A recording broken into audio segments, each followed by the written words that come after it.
You're listening to the Harbor Light Show, a podcast that discusses how people make sense of and assign meaning to their experiences. My name is Dr. Kenneth Erickson, and I hold a doctorate in the field of health psychology. In addition, I'm a practicing chiropractor, a martial artist, and a seeker of truth and authenticity. Join me, along with other fellow travelers, as we discuss the lessons they've learned in their travels and the impact those lessons have had on their lives.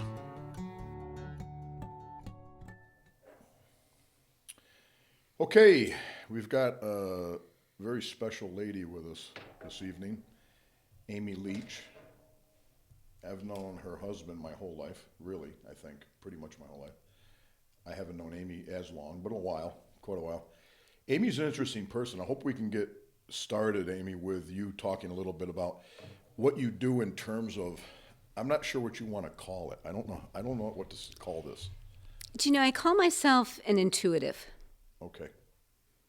And since I was the age of 4, I could feel energy. I could feel people's emotions. And it amazed me because I thought, you know, even just sitting here looking at you, not that I'm doing that right now, I could feel where you were. And I just thought that this was normal. It was normal. I got into elementary school, and it started to expand and become more to the point where I could hear things as well as feeling things, and I just knew things. I knew when a teacher would walk in the room if she'd had a fight with her husband. I knew if somebody didn't like somebody. I think the biggest day for me was when this one young boy that sat 2 rows in front of me over one, and all of a sudden I started feeling physically ill. And I thought, where did this come from? So I started scanning the room. And when I scanned the room, I stopped on this young man. And inside I was screaming, somebody get him a garbage can. And then the next minute I knew I was feeling physically sick, and he got sick. And I stopped, and I looked around the room, and nobody knew what I knew. I think that was the first time I realized that, you know, I'm a little different here. How old were you? I was in 4th grade. 4th grade. At that point. And I never shared any of this with anyone. You know, high school was difficult. Because you walk down a hall in high school and you can hear people's thoughts and you know how they feel. And it was like I used to just move as quick as I could from one classroom to the next just to get out of it. And when I met Harold, he was the first person I shared this with. Really? You never shared it with any of your family or anybody? No close friends, nobody? Nope, nobody. Wow. Because I just thought, I don't know, nobody has this, you know. I'm not sure what this is, so to speak. And he took me with him to a job that he, you know, was looking at to do construction at the time. And I told him, I said, this gentleman is not going to pay you your full price. And Harold just looked at me and laughed. And I said, okay, didn't say anything. He worked on this job for months. The day that it was done, and he, you know, gave the guy the bill, he came home, and he cornered me. And he said, how did you know? And I backed up, and I said, how did I know what? And he said, the guy didn't pay me everything. And I said, I just know things. And he pushed. He pushed, and I remember I broke out in a cold sweat, and I just started shaking profusely. And he said, no. He said, I really want to know. And I said, honey, I just know things. And it just really made him look at me a little different. And that kind of startled me because I thought, okay, you know, is this the end of... Right. How old were you at that time? I was probably maybe 23. I was young. I was young. And I didn't share a whole lot more with him. I just kind of left it at that. At times he might ask me something and I'd say, oh, I don't know. You know, I'd pass it off, so to speak. And when I got into my late 20s, I think close to 30, I went to a newcomers meeting, and this is where, new people from Jamestown could meet new people, because I really didn't know anybody when I stayed after college. And this woman came up to me, which I did not know her, and she said, "My husband and I are thinking of starting a meditation group, and we'd like you to join us." And I looked at her and I said, "Thank you, but no thank you." I thought, I don't even know who you are. I don't even know your name. And so, zip the lip, I just left. She approached me 3 times, and I told Harold each time, and he said to me, "Amy, I think you need to go." And so I did. I went. And for me, it was a life-changing experience, because now everything that I was seeing, or so much hearing and feeling, had a vision. It was the first time I'd ever meditated, and I was afraid to meditate. But it was like sitting in a 6-screen theater for me, in color, in high def. The gentleman, he just said a prayer, and that was it. We just kind of sat there. With your eyes closed? Up, eyes closed, in a dark room. There were probably maybe 5 or 6 of us. It was a small group. And I started seeing faces. I started seeing like a clock with the hands moving. I saw many, many symbols in many different areas. And you had never experienced this before? No. Not to that extent, not to that detail. And so I was just tracking it, remembering every little color and detail, or a hand, which way it pointed, what the hand looked like. And, when the meditation was over, the lady, she turned to me and she said, "So how was your experience?" So to me, I always felt very young and naive, and I just started sharing. With the group? With the group. And in detail, where everything was specifically, whether it was to my right, above me, below me, to my left. And I have no idea how long I was talking, because there was so much information. And then I stopped and I looked at them, and they sat there with their mouths open. I broke out in a sweat again, and I thought, oh, shit, I did it again. I should have kept my mouth shut, because I thought, Was it a fear of being judged? I don't know if it was so much being judged as it was being wrong. That what I could do was wrong. That it would harm someone, that it wasn't proper, so to speak, because I was raised to be a lady. And it was sit there and be quiet. Do you have brothers and sisters? I have a brother, 2 years older, and I have a sister, 13 years younger. Wow. So, Are you from Jamestown? Bradford, Pennsylvania. Bradford. Yeah, came up here to go to school and stayed. What were you going to study? Or what did you study? Do you know, I had no clue what I wanted to do in life. And I ended up getting an associate's degree as a legal secretary. And, I started out, I thought, nope. 6 months, I tried legal at first. I applied for it, and I thought, no, this is not for me. Not for me. I ended up working at Dahlstrom's. Worked upstairs in the mail room to start with, and for people who watch this who don't know what Dahlstrom's was. Manufacturing of, I guess, all kinds of stuff. I don't know. It's not in existence anymore. Right. But I went from the mailroom to being the secretary to the vice president of the company. Wow. And I wasn't happy. I just wasn't. So it was less than... That sounds like a prestigious job. I didn't see it that way. No, I didn't. And I left, and within 6 months, less than 6 months, somewhere in there, went to JCPenney's. To work there. And worked for Christmas. Just because I, wasn't ready to sit behind a desk. And then from there, after Christmas was over, I left and went to Florida with Harold, and we built dome homes together.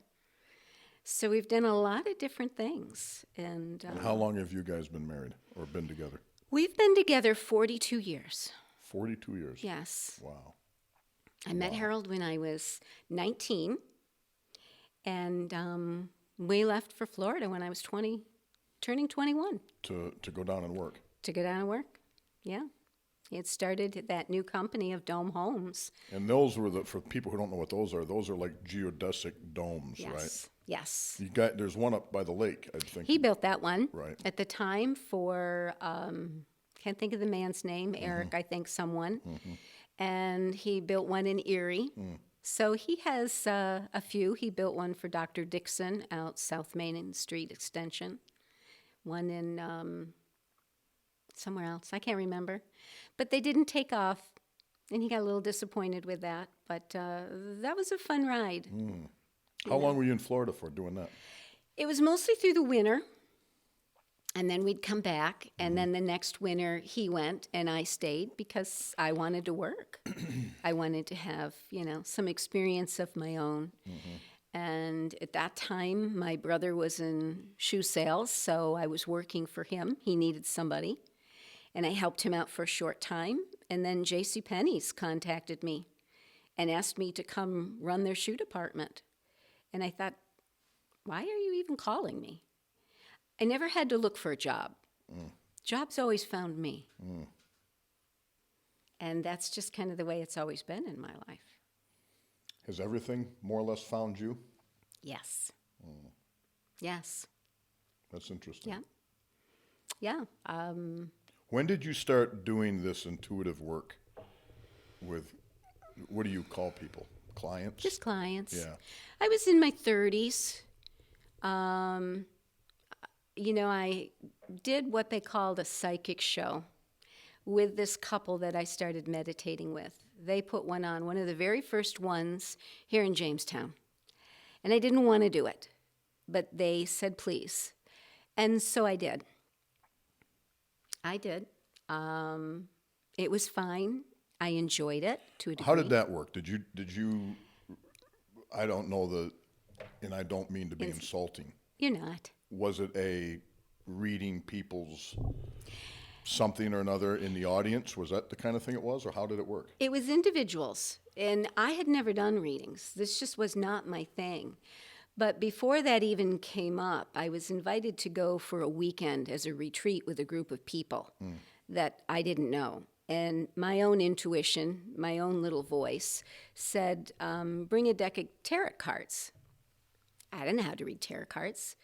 I didn't even have tarot cards, so I went and bought tarot cards. I walked in the door, and this woman said, does anybody have tarot cards? And inside, my head, excuse my French, I said, oh, shit. And always when something like that happened, I would always just start trembling inside. I would get so nervous. And so very quietly I said, I did. And I said, I do not know how to read them. She said, that's fine. Just come on over and sit down. So I sat down. She showed me how to lay them out. And she said, look at the card and just tell me what you see. So over the years of meditating, I had already started to learn my own understanding of directions. If something was facing the left, it was the past. If it was facing the right, it was the future. And I started to create an understanding of colors.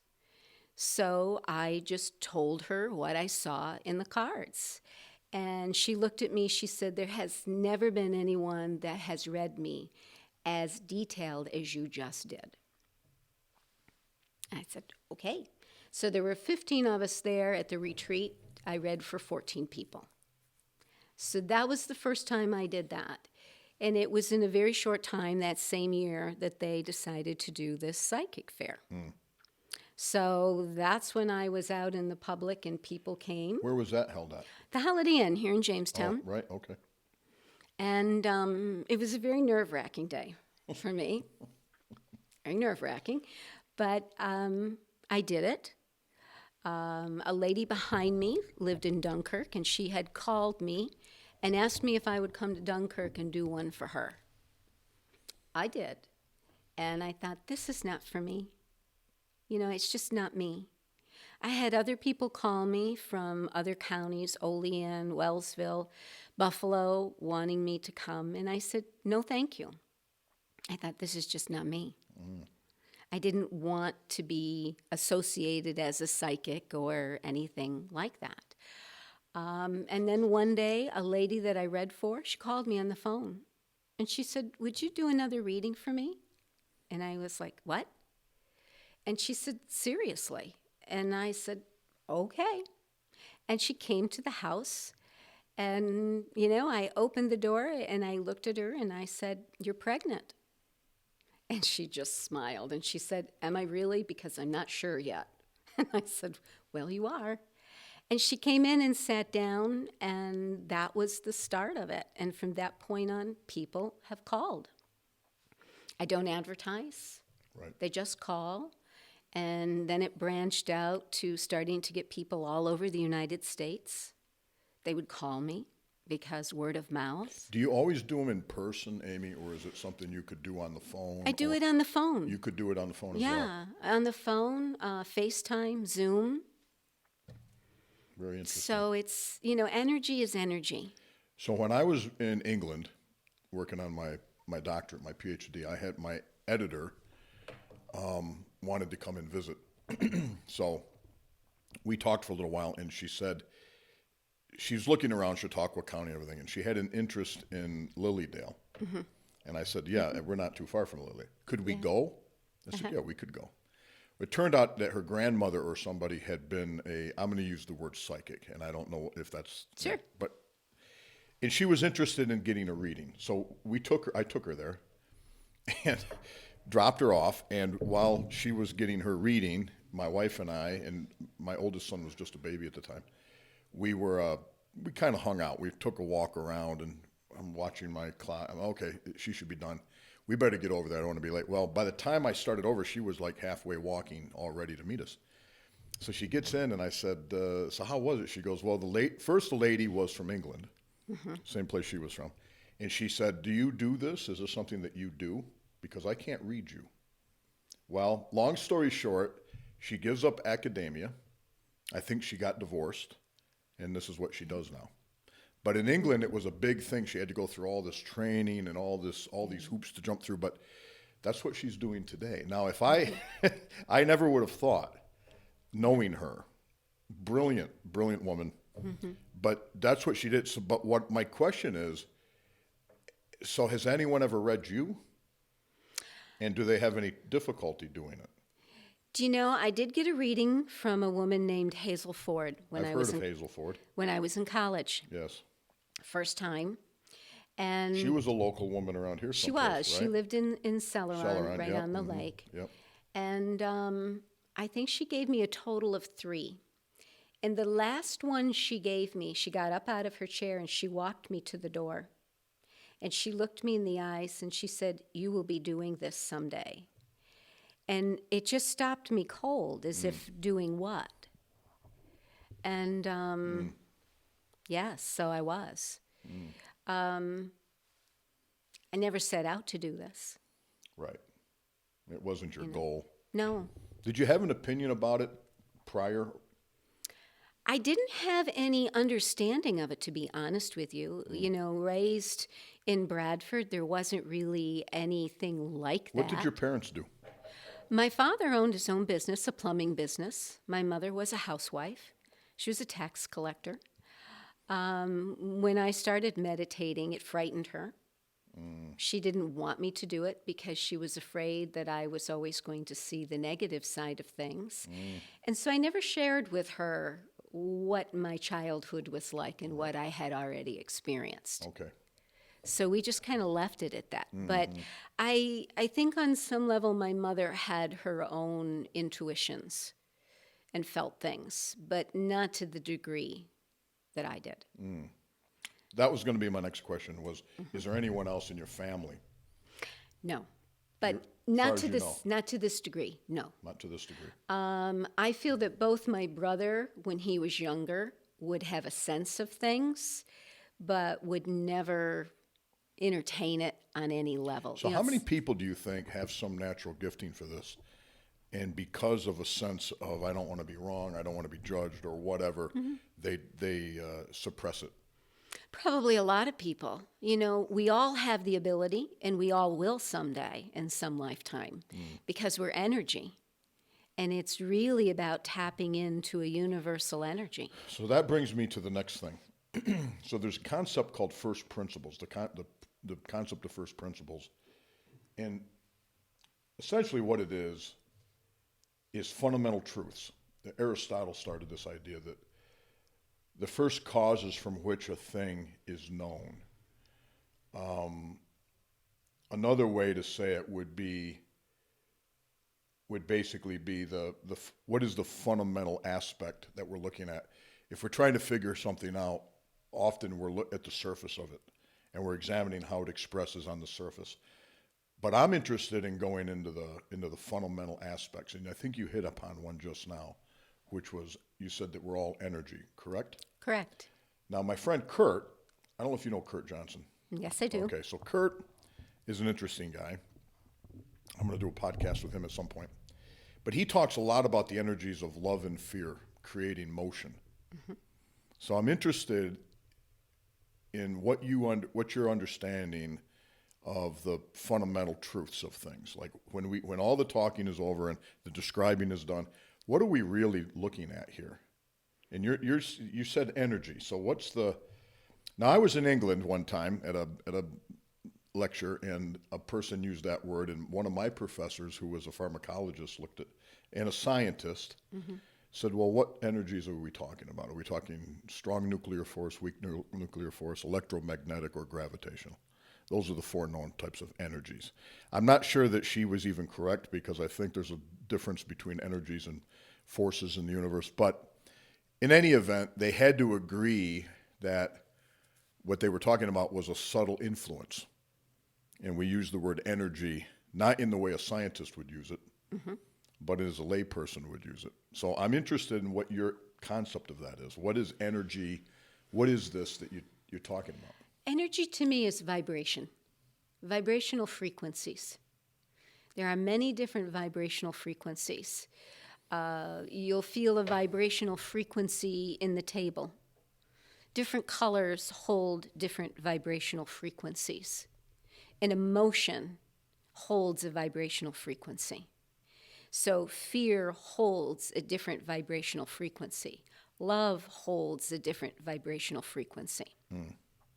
So some people might say one is hot and one is cold, okay? Or one is fast and one is slow. So for me, it was learning to understand what this frequency was that I was feeling. So when you talk about frequencies, my bias is to say that's happening in a physical sense. Like if we look at the atoms of this table, they vibrate. Right. If we look at the atoms of anything, ice, and to the degree they're vibrating is mm-hmm. Right? Mm-hmm. But you're talking a lot about how energies, correct me if I'm wrong about it, but energies on a non-physical level as well.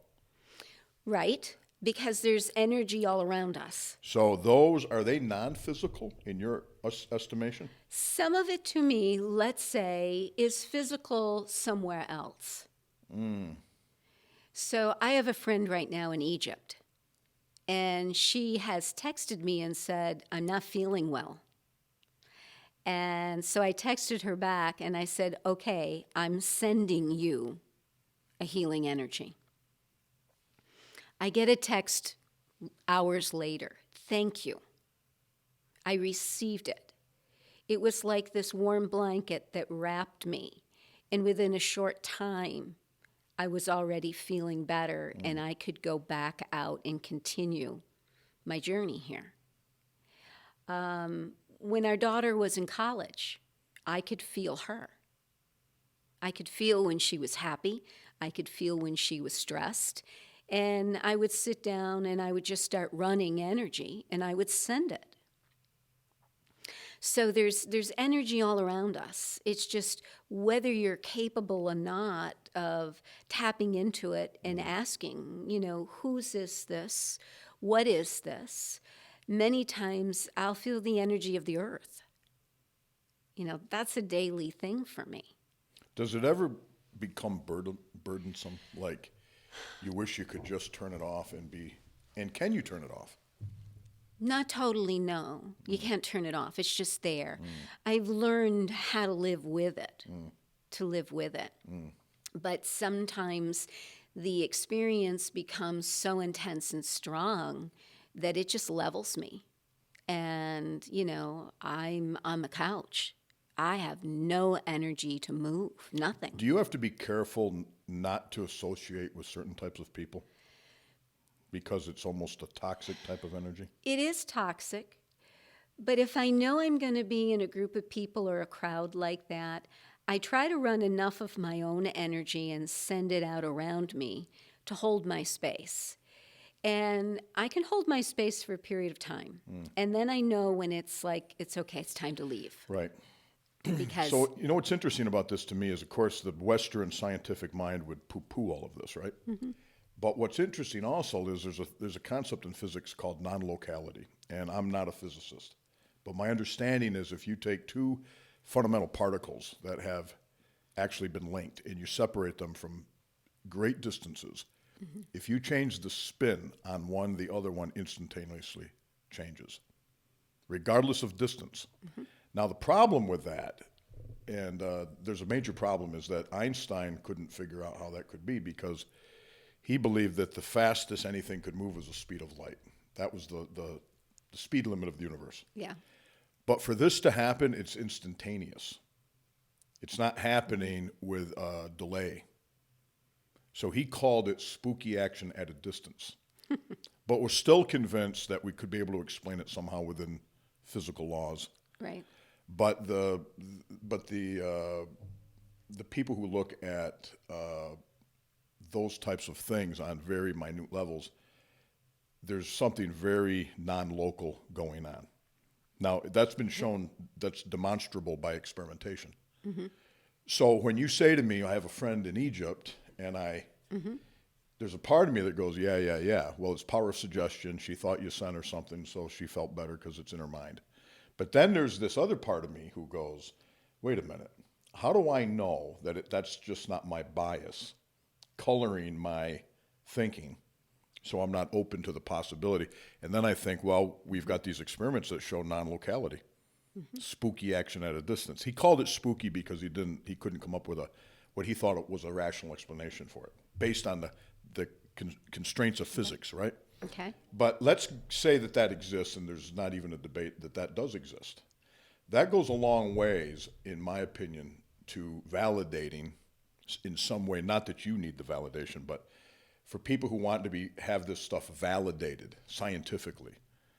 Because that's an important thing for people, because if you're not willing to entertain the possibility, you become blind to it.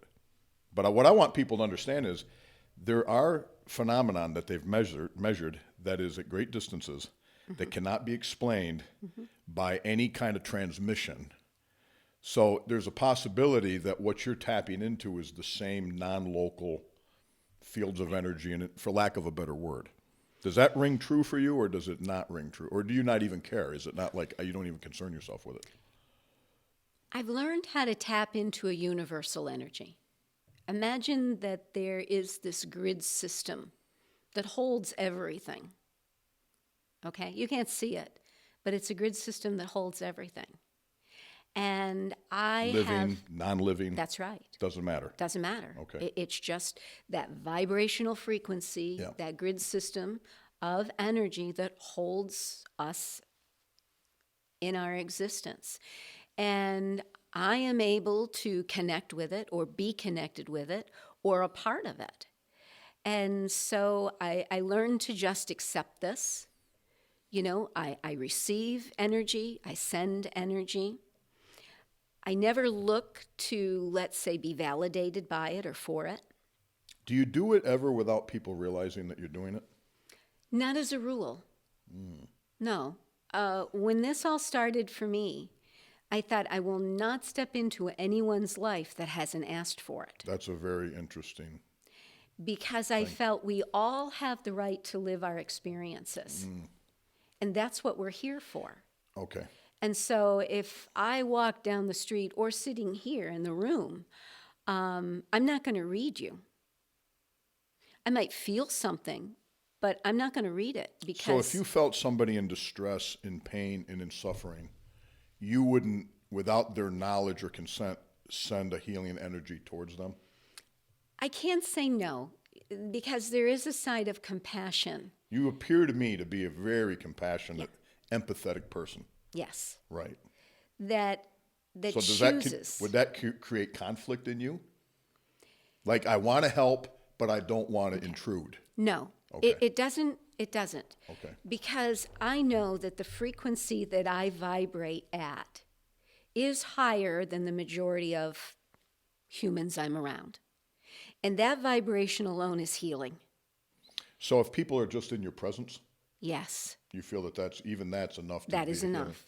But it's up to them on whether or not they choose to open to it. So I could stand beside somebody that was severely in pain and they not be affected by it at all, because they too are shut down. They are caught in their pain. They're learning something from their pain. Now, when you say pain, are you talking both physical and emotional pain? Physical, mental, emotional, spiritual, doesn't matter. Whatever form it comes in. Doesn't matter. Mm-hmm. But then I could also be standing beside someone that is very open and has been, asking the universe for a healing. And I could stand beside them, and my frequency would literally wrap them, would help support whatever they were going through. And they might leave and go home and feel hours later, wow, I feel really great, and not know why. I won't get validation to that. I don't need to have validation for it. It just is. What do you think it is about human beings that so often we need validation? We need some external validation to... It's the fear of I'm not enough. It's not understanding all of who you are. There has to be a balance. There's always a positive and negative in everything. And so when you live in a lower vibrational frequency that holds more negativity or fear or pain, then we choose to be validated more, because we're trying to find that other side of, am I enough? Is the love that I share to someone enough? So that would be, in my estimation, an example of a first principle. Okay. A fundamental need, I'm going to say it's a need, in human beings to feel that they're enough. Do you agree with that or not? Yes. Every human being wants to know that they're enough. Okay. There's a doctor, his name is Gabor Mate. He's, I think he's from Yugoslavia originally, but he practiced in Canada for a number of years, and he worked with addiction, with people with addictions. And he said every person that he ever worked with an addiction, some issue with addiction, had been wounded emotionally or physically or both as children. Not everyone who gets wounded ends up as an addict, but every addict was wounded in some way, shape, or form. Yeah. And he said something that I want to read to you and get your opinion on. He talked about the brain develops, and this, I have, as you probably know, quite an extensive background in neurology and neurophysiology. And so I agree with this statement. He said the brain develops from an interaction with the environment. And the most important factor for children is the emotional relationship with the parenting environment. Parents, and he said this is what is needed, parents who are emotionally available, they're consistently available in a non-stressed way, they're not depressed, and they're mutually responsive and attuned to the child. He said that is the ideal situation. But what happens is we become disconnected from it in some way. We become affected from the parent's emotional, I don't know if I want to call it a shortcoming or struggle or whatever you want to call it. And so we grow up feeling we're not enough. We feel abandoned. We feel not loved. We feel the need to be validated. Does that all ring true? It does to a degree. So I'm interested in what rings true and what doesn't, and what you think isn't. Okay. Because that's just a perspective. That's just a person's perspective. I'm not saying he's right or has all the answers. I agree that we are affected by our parenting or the surroundings of us. We come into this world encoded with information within us. It's all there. Everything you wanted to know about this universe is all encoded within your own structural Now, body. do you believe that that happens at the time of conception? Yes, but it's even energy prior to that. Okay? So energy exists. It does. I have to say this because I got to follow. It's okay. I'm a bear of little brain, so I have to. Okay. You'll lose me quick if I'm not sure if I'm following. So Okay. you have this energy, or energy of energy and information. Would that be fair to say? Knowledge, yes. Knowledge, and it takes a physical form Yes. at the moment of conception. Yes. So you end up with a cell. It's a spark of light. And so it go. I think Wayne Dyer said, you go from nowhere to now here in a blink. Okay. And now there's a physical, Right. and that then would manifest within that physical structure, even though it didn't. I'm not saying it was does. caused from the physical structure. No. The physical Your- structure didn't give birth to it, but maybe housed it. Okay. You can use that word. Okay. That the memories of all past lifetimes, if you believe in past lifetime, reincarnation, inherited whatever, it is all encoded within that embryo that grows to become a baby. And as that baby gets introduced to its family, and as it starts to, let's say, develop, okay, personality comes up, and they start hearing and seeing and experiencing what mom and dad are playing out, or siblings. What takes place is that will start to spark memories within that child. Okay? It's like everything is laying dormant within you.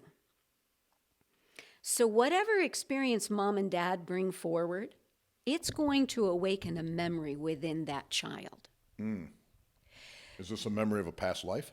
Yes.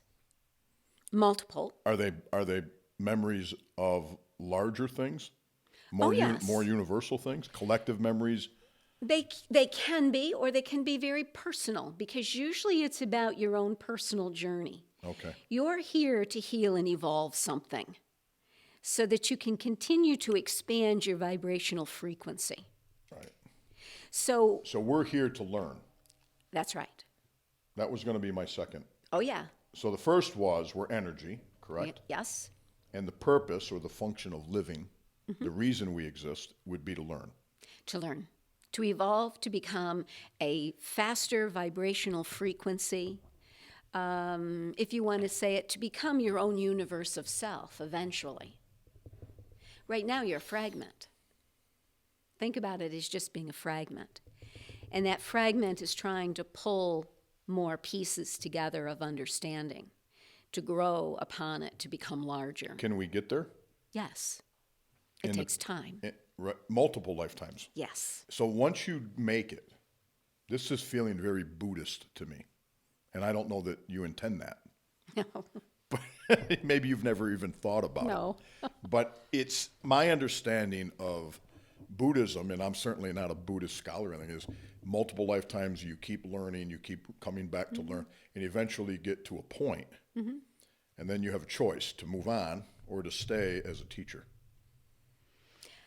I see that we are student and teacher of self all the time. Of self. Of self. How about of others?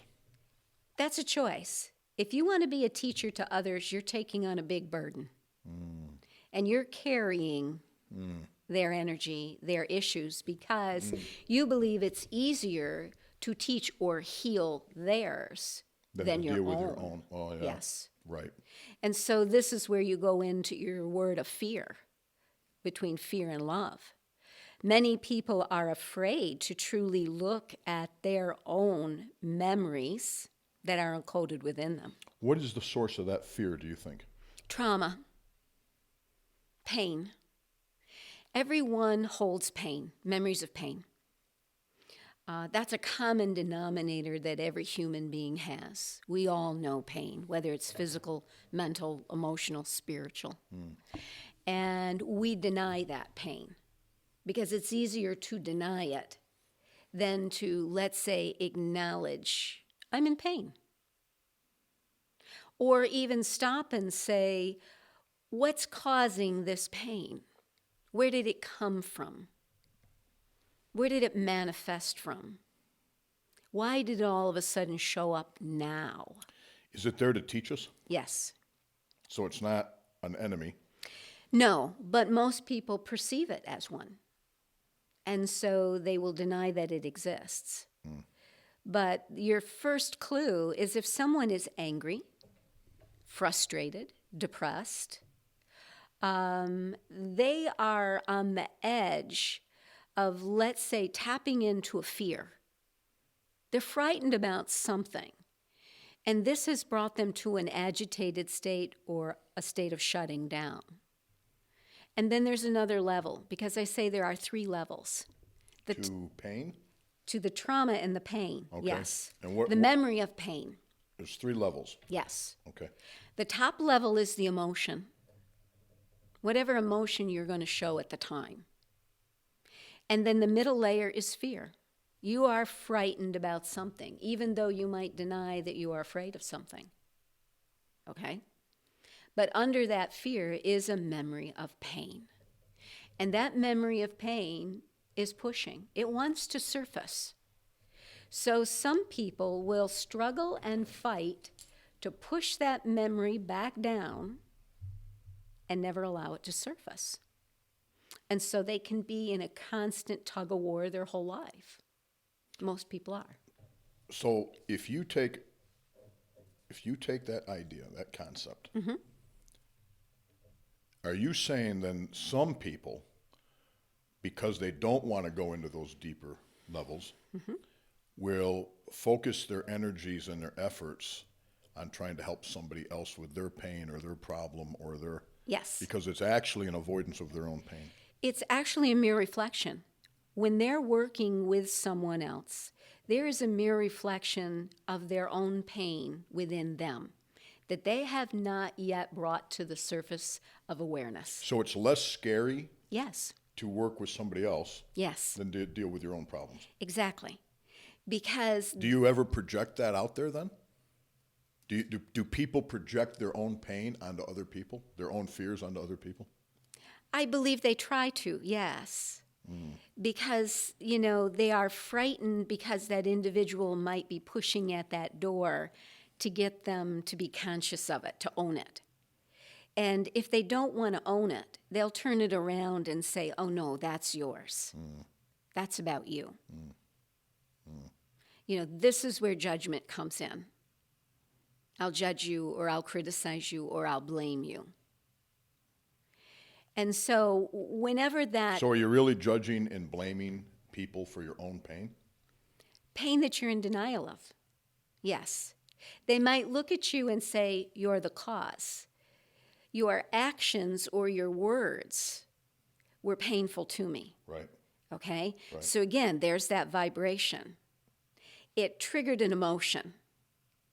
Whether that emotion became frustration, irritation, or just rage, or just, I want to walk away, it triggered something. Now, that just doesn't stop in that person. That person might confront the person. They might go head to head with it. Or, the person might walk away, but it didn't leave them. Because they're going to travel this thought within their head. So they physically walk away from the... They physically walk away. But not from the pain and the conflict. No. That stays with them. It does. Because what it did is it created a vibration within them that started to awaken a memory that wants to be evolved in this lifetime. And so without them even knowing it, they drew that experience to them. Okay? To literally bring some sense of consciousness, even if it's minor. It's like awaking a child from its sleep. So that experience started to awaken something. Why does that experience want to awaken? It wants to heal. It wants to evolve. And it can't heal unless it evolves. That's right. And it can't evolve unless it becomes... Awareness. You have to be aware of it. That's right. If you continue to suppress it, you don't heal. You don't heal. And then there's more struggle in life. There's more conflict in life.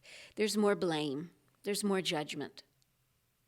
And so to me, I always tell my clients, What are you aware of? What do you see? What do you hear? Do you listen to your own mind? How many people are not very aware? I always had the percentage of 80-20. 80 not being aware, Yeah. 20 being aware. Yeah. Right. And You know, that percentage comes up all the time. Called the Pareto principle. Really? Yeah, all the time in everything. yeah, I've You had use it. 80 you use 20% of the stuff that you own and 80% you don't use, and you know it comes over, and that seems to be a universal truth. Okay, for I didn't know everything. that. Yeah. Yeah. He was actually, I think, an engineer in Italy who noticed that 80% of all the properties and everything was controlled and owned by 20% of the people. Well, then he started looking further, and everything seems to fall into that 80-20 rule. You know, Yeah. it's like somebody who has a whole lot of skills they could use. They actually use 20% of them daily. That percentage that you just said comes up over and over and over and over and over. Okay. So it's interesting that you should say 80 to 20. So when you're not aware, let's talk about that for a moment. Okay. You're not aware. Is it fair to say it's almost like a program that's running in the background and you're not aware of it? So you're no longer in control. It's in control of you. Yes. Let's say it's your own voice in your head. It's always talking to you.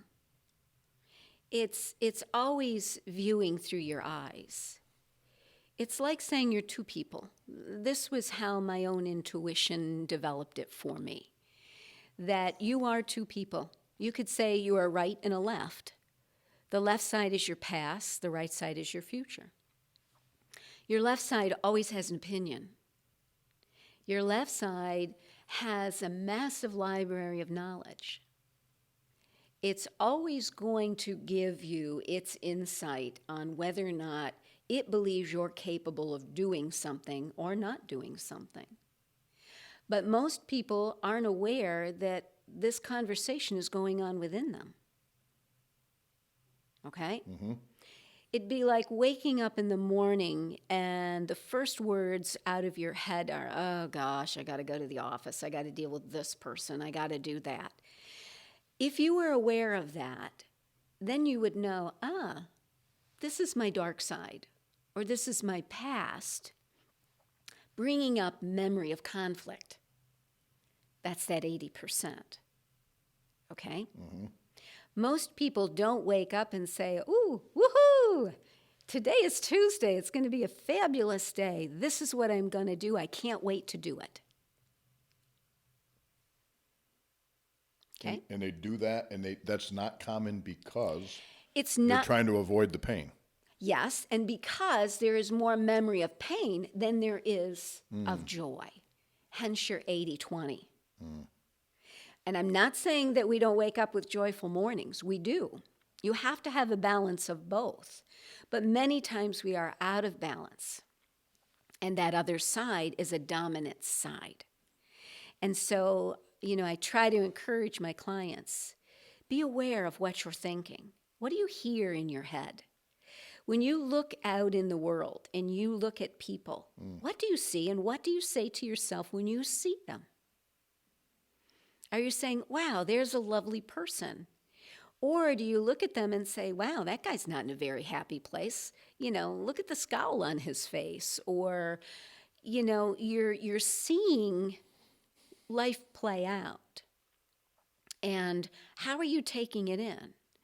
How are you interacting with it even though you're not interacting with that person? You still are, because you're interacting with it within the partnership of self. So are you interacting with the person, or are you interacting with an idea in your head about that person? Maybe both, okay? The idea comes from lifetimes of memories of experiencing something with a person like that. So when you see that person, it's triggering memory. It's like it's going through all of its, chips of whatever computer, right. And it's bringing up, I have this, this, and this that are just like that. So it's like a judgment or a memory, just a profile. And then it's thinking, do I even want to interact with that today? So you have a choice at that moment. I can turn and go the other way and say, no, thank you. Been there, done that. Or I can say, yeah, bring it on. I'm ready for some conflict today. And so you might actually go towards it because you want to interact with that person because you have memory of it and you want to see how the outcome will go. You might want to overpower it. It just depends. So awareness is really key. So how do you get aware when you're simply not aware? Choice. It all comes down to choice. You have to want to choose. Because most people, it appears to me, make the choice of avoidance. Yes. Primarily. Yes. It's easier. Well, in the short term. Yes. But of course, in the long term, it's easier for me to ignore the drip, that little leak I've got in the short term. But of course, if I continue to ignore it, all of a sudden, I realize the whole ceiling fell in and I've got a major problem. So there's the choice. Do you choose to interact with it on a level that you might feel a little safer with it? Or do you choose to wait for it to become so out of balance that it causes you pain? And you can't avoid it any longer. That's right.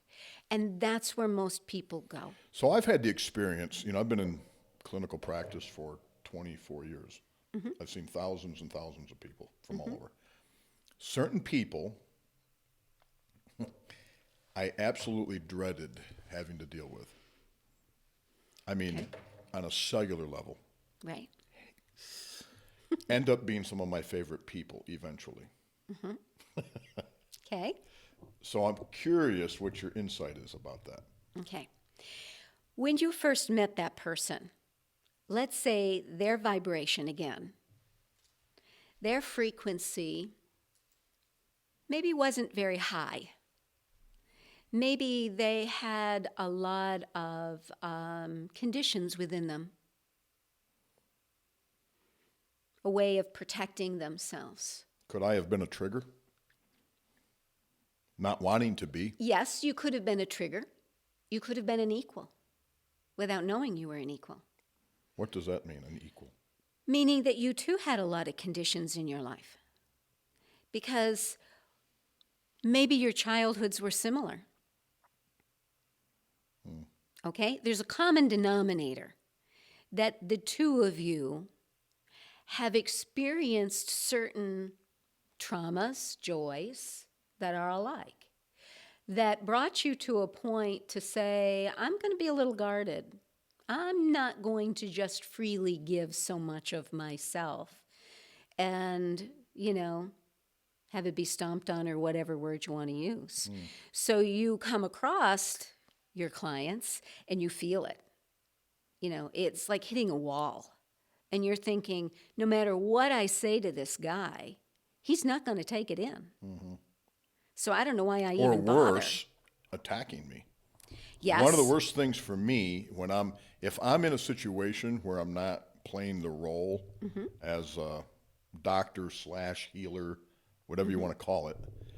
Let's say that I'm just out somewhere and somebody gets aggressive with me and maybe wants to pick a fight with me. That doesn't bother me nearly as much as when I'm in my office, I'm here to help you, and now you come in, and at least in my perception, you're picking a fight with me. Not only aren't you receptive to me, you're aggressive or hostile towards me. That makes me feel, that is a huge trigger for me because I feel like I'm putting myself out here to try to help you, and what are you doing? You're attacking me. Not physically so much, but that's my perception, and that's what I have such a difficult time with. It's not about you.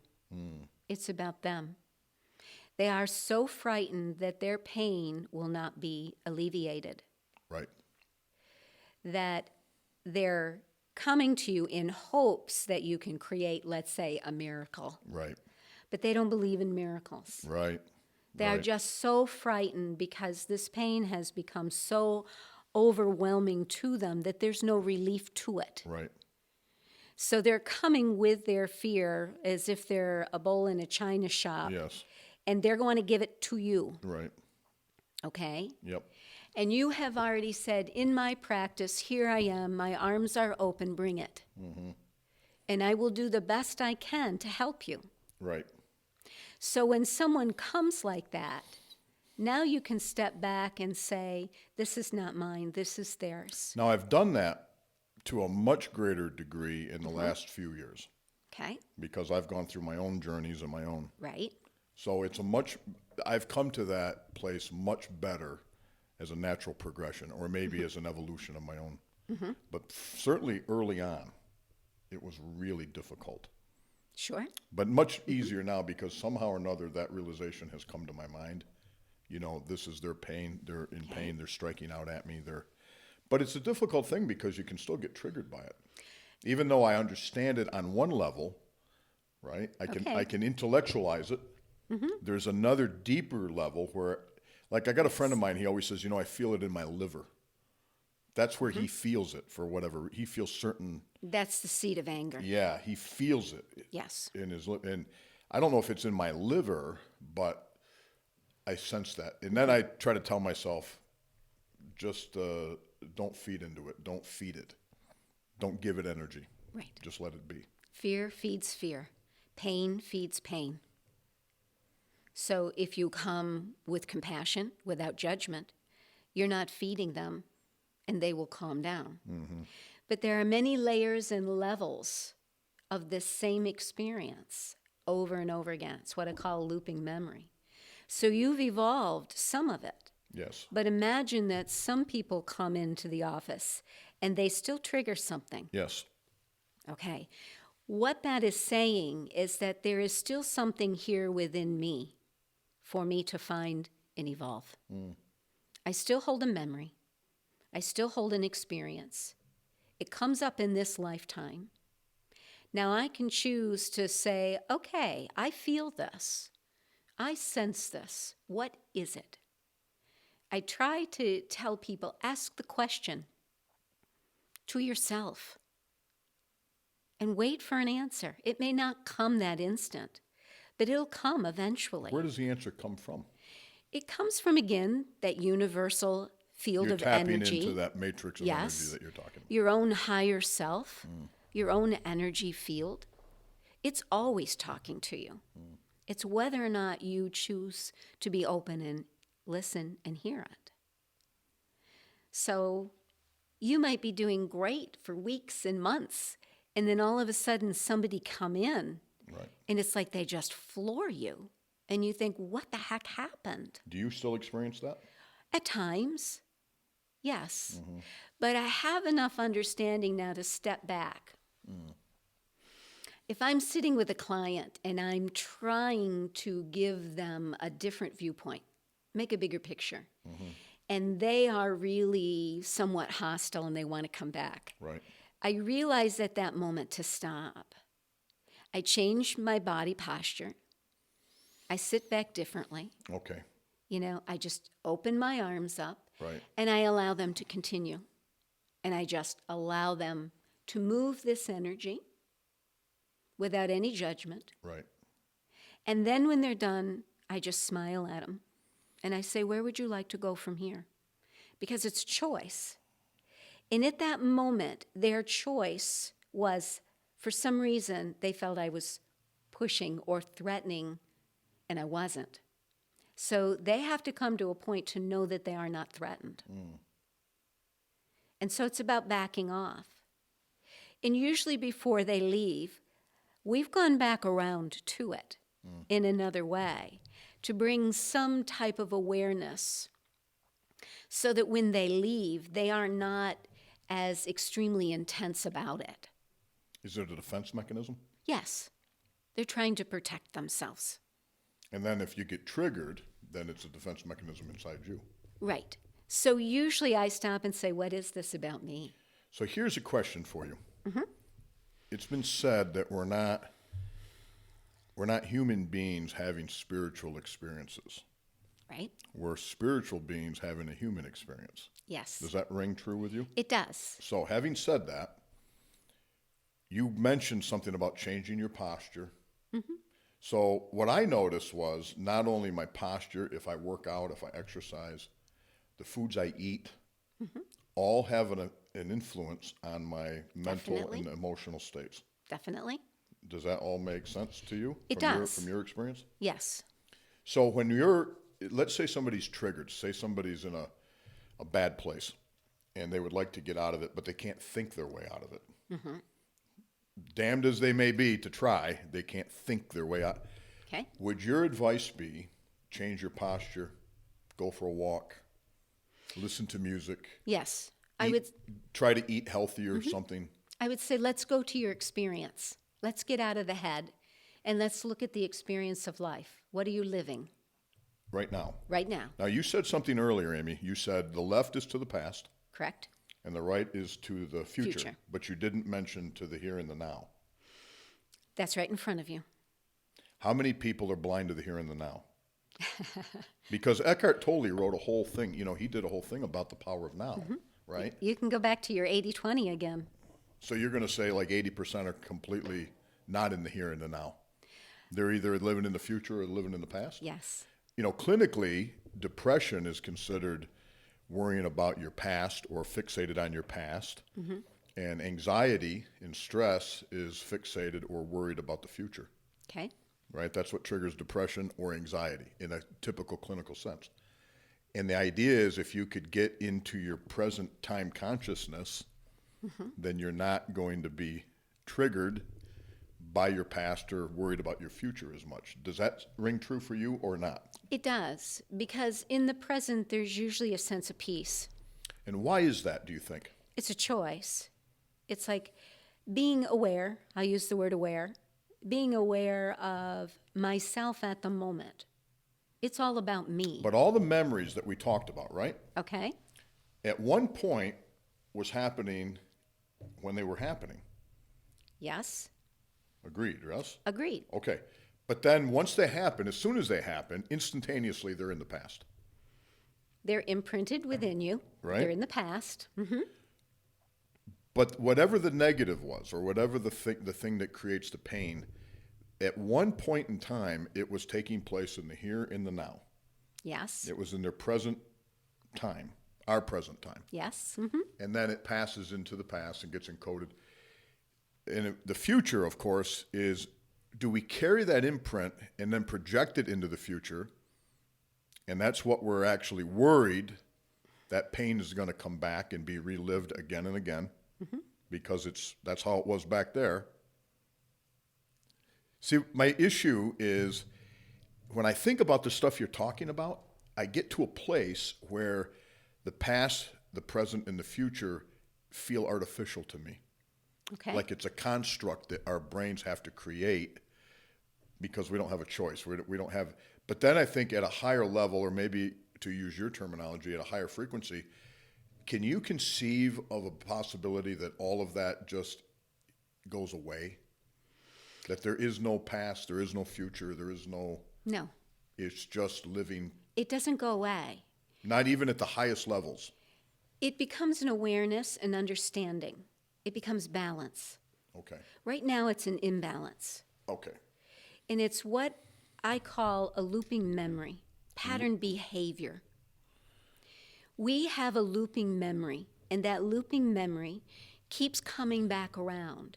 So what happened in the past, what awakened or triggered as a child, you're going to keep bringing it back around to have multiple experiences with it until you have a complete understanding of it. Now, at that point, when you get that complete understanding, does anything fundamentally change? Yes. And what is that? Your interaction with the world and with the people that hold that same vibration of pain. So let's say that client that came in that used to affect you now doesn't affect you the same because you have healed and evolved portions of it. If the memory of that pain was, let's say, held 75% of frustration for you, real anxiety and rage. Yeah. But over time, you went through other life experiences that challenged you, that you let go of it, okay? The hold of the restraint. So now this person comes back in, and it's like, oh, they don't affect me the Because same. your frequency isn't the same. That's right, because you went through an experience of dealing with it, facing with it, partnering with it. So you became more compassionate and understanding of it. So now maybe it only holds 30% of fear, pain, memory. It's still going to come back around. It's going to keep coming back around until it reaches, let's say, a 0%, meaning that it has healed its memory of trauma. You will never forget it. You will always understand it and know it. But it won't all of a sudden hit you on a physical level and move you to that vibration of, I have to control this, I have to stop this, I have to fight this, I have to run away from it or deny it. So this changes your whole interaction in your life with humanity. Where does forgiveness come in? Forgiveness comes for self. First, you must forgive yourself before anything else can go. And can you forgive yourself if you don't accept yourself? Does it require an accepting? I don't know if you can forgive yourself without accepting yourself for who you are. Right. Right. First, you have to look at it and say, this is where I am. You know? Because in tapping, I don't know if you're familiar with this idea. I am. You know, there's a lot of, even though I struggle with this, that, and whatever, I totally love and accept myself. Right? That's kind of a starting mantra, right? And I know for a lot of people, the love part feels very uncomfortable to say, I love myself. Right. And even for me, when I first did it, it was almost unbearable. I couldn't, it just felt terrible. And even the accepting of myself, that was a difficult thing. But I got better. I was less triggered by the concept of accepting myself than I was loving myself. Loving still felt, I don't know what the word is. I was uneasy with it, uncomfortable with it. Here's something that's interesting. I've been listening very carefully to what you're talking about. You talked about healing the memory of trauma. You talk a lot about looping memories, right? Yes. There's a gentleman named Rupert Sheldrake. He's a biologist. He came up with an idea called morphic resonance, and he said that he looks at a lot of things in the world as memories that keep looping and returning. And the way it works out practical is, and I want your opinion on this, if you take mice, supposedly, and you train the mouse to do a trick, Okay. right? Learn a maze or go down and press a lever. We did that when I was a kid in school. We did a Skinner box, I think it was called.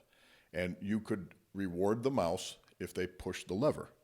Well, the mouse pushes the lever accidentally, and he gets a little piece of food. And then he goes about his business or whatever, and gets another piece. Pretty soon the mouse goes, every time I push the lever, I get a piece of food. And he'll go right and do it. You can train him to do it. But here's what's interesting. According to Rupert Sheldrake, once that mouse is trained to do that, all other mouses, no matter where they're located in the world, will have a memory of that and be easily trained. So in other words, if it takes 40 trials to train the first mouse to do this, the next group of mice will learn it in 30. The next will learn it in 20, 10. Because he believes there's a memory that's repeated. I'm not doing justice to his theory, but it feels very similar to what you're talking about. Does that resonate with you? Pattern behavior. It's a habit almost. Yes. And we all have this encoded pattern behavior. Right. And that pattern behavior is protect yourself. So if we want to protect ourselves and we want to feel validated, we talked about that because we don't feel we're enough, then we hang out with people who look like us, share our opinions, echo back to us our Right. We try to get into a nice, safe place, and then it's us against them. That's right. And if you don't think the way I think, look the way I look, you might as well unfriend me right now. I don't even want to know you. And this is really what you're talking about, yes? Yes. The essence of what's Right. causing all of this. The pattern behavior. This is, let's say, that group is living in the past. They have collectively grown together because of a vibrational frequency that they run more predominant. And they want it validated. They want it supported. They feel safer with it. Right. And they will push the rest of humanity, people, other vibrations out of the way. They will judge them and say that they are wrong, they're not correct, or they're out to get me, whatever. Right. Whatever the trigger is, they use to hold the belief that where they are is safe. And they will stay in it until it no longer works. So I'm not saying they will stay in it their whole lives. They'll see. stay in it for a period of time. Now, will they stay in it Some do. forever? Some do. It yes, may, right? They will. It's possible. They literally will. And their lives may be extremely painful in many different ways. They may be totally content.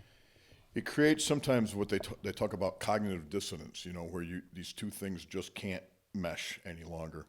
The classic example was in the play Les Miserables, right, where Jean Valjean was a kid who stole to feed his sister, and himself as a child was put in prison, and Javert was the guard who was at the prison, and as far as he was concerned, he was a criminal. That's what he was, period. Okay. He gets out, as the story goes, it's about the French Revolution, and he becomes an amazing person. And he actually changes his name, and he becomes the mayor of and Javert finds out that he's actually Jean Valjean, okay? And he hunts him and wants to kill him because he's a criminal. He sees him as the other person. And at the end of the play, there's so much overwhelming evidence that he's not a bad person. He just isn't. But his own internal vibration will not allow him to reconcile this, that he commits suicide.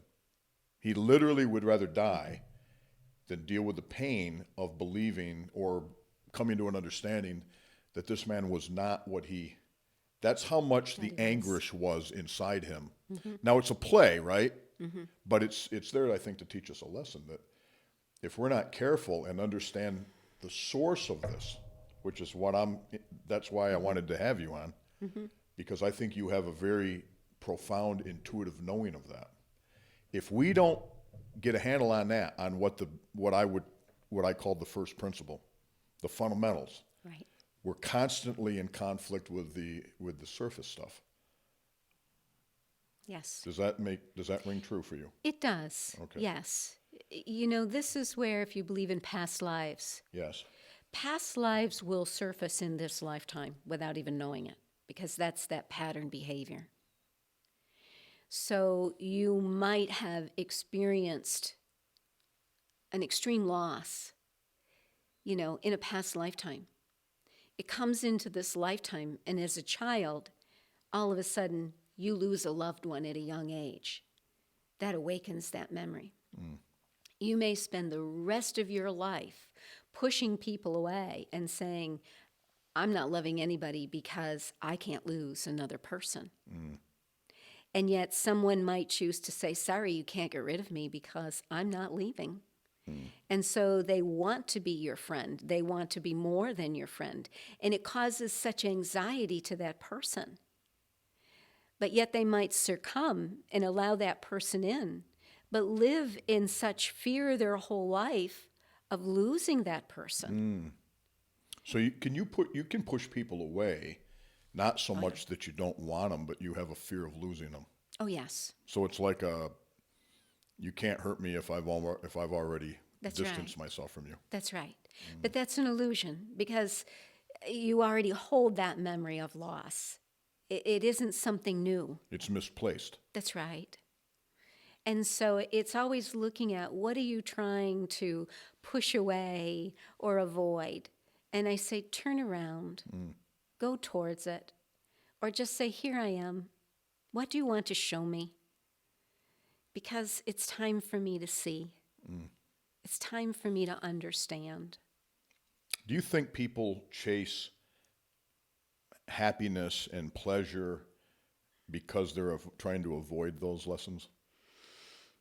Maybe, but I think sometimes people chase the pleasure and the happiness because they like the vibrational frequency of it. For some people, it's an adrenaline rush. It's a high. So it can be a physical addiction, too. Right. And they don't know the difference between it being a physical addiction or an emotional one. They just know that it feeds something.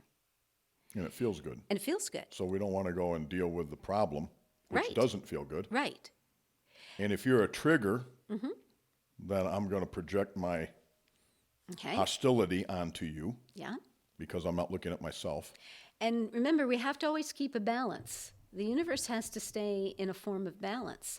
So we have a number of humans on the earth that, let's say, are those adrenaline junkie, Right. feeders with excitement and Yes. passion in life. And that's their role here, to travel that, to stretch the limits, so to speak. Sometimes those people can be overwhelming to me. Yes. It feels manic. It feels It's like a presentation. I can't get them to come down to my personal experience with these things is I feel most balanced when I'm balanced. Not when I'm too high, not when I'm too low. That's right. Not when I'm chasing, boy, if I can just get that thing and man, once that happens, we'll be so excited. There's some knowing inside me that that's not, I'm out of balance. And when I have balance in my life, for me, and I'm not sure how you feel about this, but it transcends happiness, sadness. There's some more profound thing going on where I feel settled, I feel at peace. I can enjoy something from that place, it's no problem, but I'm not so afraid it's going to end. I'm not afraid I'm going to lose it. I'm not addicted to it. If I don't get it, I'm perfectly fine without getting it. If it comes, it's fine. If it doesn't, it's fine. There's your now. There's your now. There's your now. Right. So that person that is over exuberantly happy is alike but not the same as the one that is completely negative Right. and charging Is you. alike but not the same. Yes. Yes. So it's like looking at a teeter-totter. They are at complete opposite ends. Right. They are both in denial of the other side. They have not yet learned how to come to the center and say, I am both. So your state of now is when you have enough awareness of both. I don't mean you have to know all of both. Right. You just have a balance of both at the moment. And so it brings you that center of peace. And if you're off center, is it enough just to observe it without trying to change it? It's a good place to start. Okay. Yes, because what you've learned is that if I can sit and watch this, then I am saying I am not afraid of this. I don't have a desire to challenge it. I just want to understand. You hold enough awareness, enough knowledge, enough love, whatever word you want to use, that says, here I am, life. What are you? And how do you interact with me? And how do I interact with you? It's almost like saying, what can you teach me? And what can I teach you?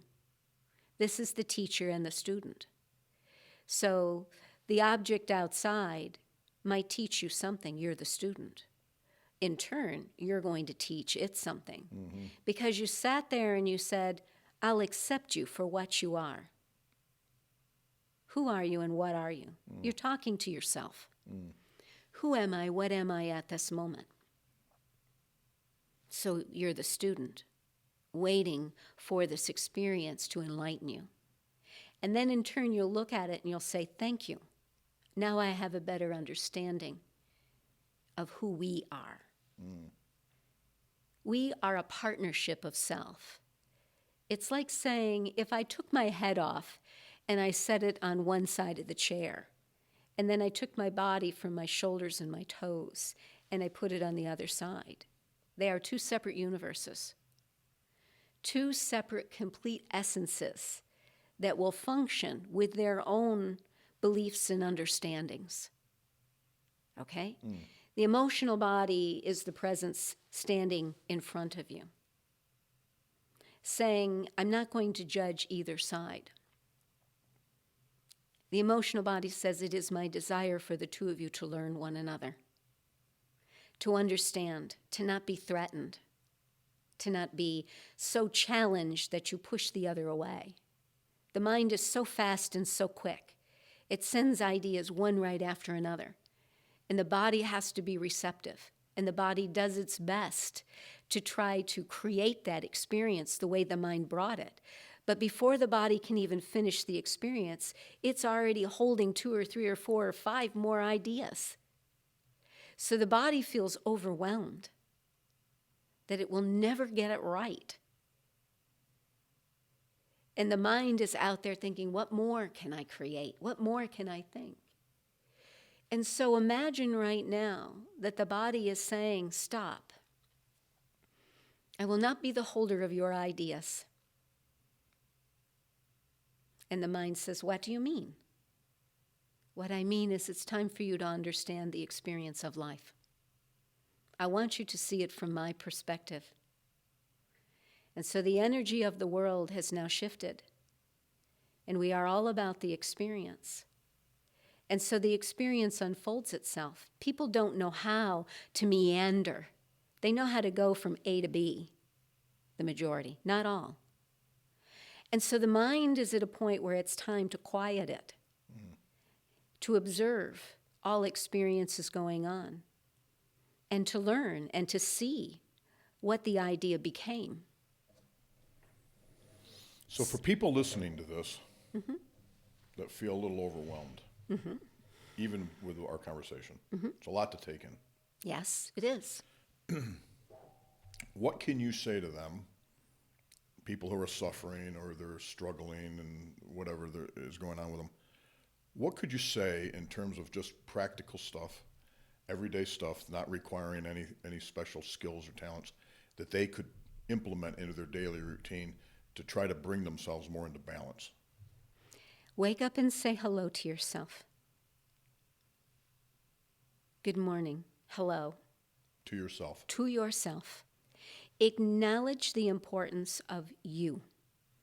Lead yourself, meaning allow this compassion, which is that tiny spark that you were ignited with at conception. Go back to it and say hello to it. This is the light that I started out with. This is the light that I choose to reconnect with. Everything else that I have experienced up to this point is a part of me, but I don't have the desire for it to rule me or control me or possess me. There's something else about me. And so it is a choice to say, good morning. Today is my day. What do I choose to do with me? Don't look at the outside world as if the outside world owns you. Most people look at the outside world, and that's how they measure their life. By comparing themselves? Yes. And so I say to them, turn around, make the journey back into yourself. It is about you. It is not about them. It never was about them. And so it starts by saying hello. Stand in front of the mirror in the morning and literally look at yourself.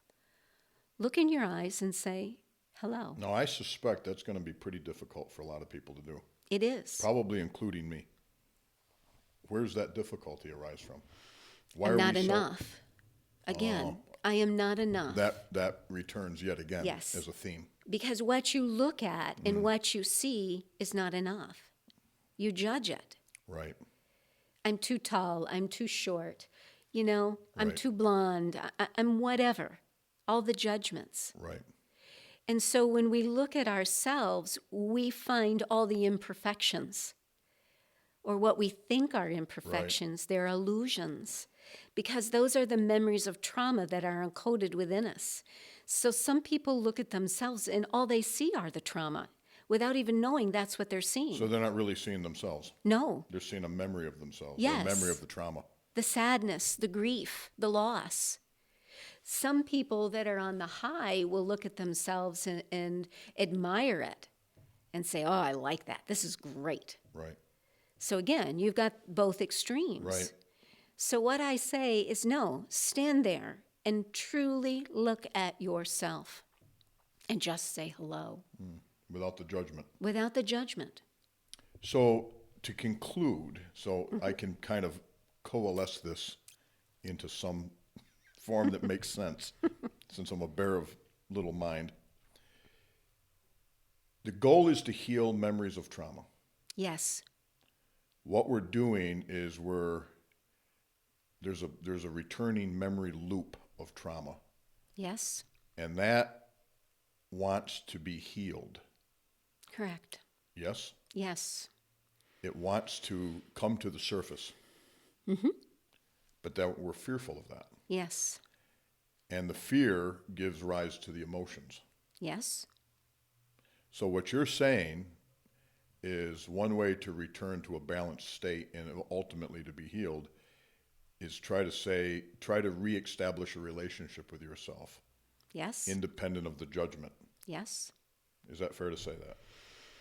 Well, I don't know if independent, you kind of have to, I guess independent is self. You got to go into it. What I'm saying is I'm going to say hello to myself Okay. without bringing the judgment, which says, well, I'm too fat. Okay. Gotcha. I'm not pretty. I'm not handsome. Yes. I'm not smart. I'm saying say hello to yourself with independent of those. Those judgments are circling around, Yes. but don't attach yourself to those things. Right. Yes, I am. Would that be, am I understanding it? Yes, you are. Okay. Because, well, this is a lot of stuff. Now, for you, it may be very clear and simple and easy. But I think for most folks, they're going to be like, it's like trying to drink from a fire hydrant. Yeah. So I'm hoping to kind of just bring it into focus. So just to review one last time, and then I'm going to let you close with whatever you want to add. The goal of these lifetimes, the goal of living is to heal the memory of trauma. We're trying to get healed. Correct. And we have these looping memories. There's an evolution to it because we're trying to be healed. That manifests as different frequencies of energy out there in the world within us. How we relate to those energies can trigger emotions, but the emotions are really about an underlying fear, right? Okay. And then deeper than that is the memory of pain, Yes. which is trying to be heard, Yes. because that's how we're going to get healed. Yes.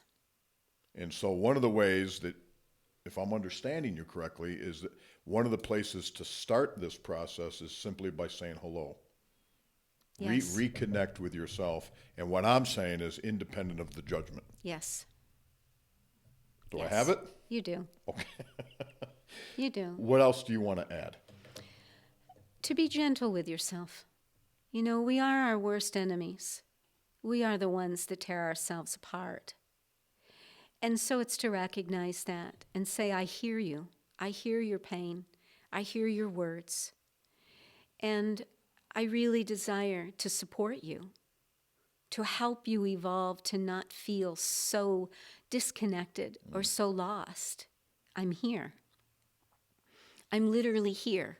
I'm here on the earth right now. I'm having this experience because I truly want to heal this trauma. And so, hello, here I am. I am willing to be the student, and I'm willing to be the teacher. So which do you want to be first? Well, I got to tell you, it's been a great pleasure to have you. Thank you. I think you're a really very lovely person. And you've got there's a sense about you when I talk to you or anytime I deal with you. There's just this sense of, I don't know what it is, non-judgment maybe. Because, we all live in this world where everybody's judging everybody. Yeah. And we're all comparing. And, that's the greatest thief of joy is comparison. If you want to feel lousy, there's always somebody who's a little further ahead, right? But there's probably more people behind, if you think about it. I remember when I went through surgery, open heart surgery, and I was in a very bad place and feeling sorry for myself. And the surgeon, well, it wasn't a surgeon, one of the doctors came in and said, look, there are people here that would give anything to trade you for your worst day. Because compared to what they're going through, you're doing okay. And I felt that was true. Yeah. Not to downplay what I was going through, but it's easy to fall into victimhood. It is, yes. And poor me. And that's a hop skipping away from now. Because you victimized me, I have the right to victimize you. And that feeds into all this conflict that I think the world's in. Sure. But if we could somehow suspend all of that for a moment, maybe each morning when you get up, be kind, be gentle, say hello, reattach to the source. Well, it was great having you. Thank you. I really appreciate it. I enjoyed it too. And I think people are going to get a lot out of this.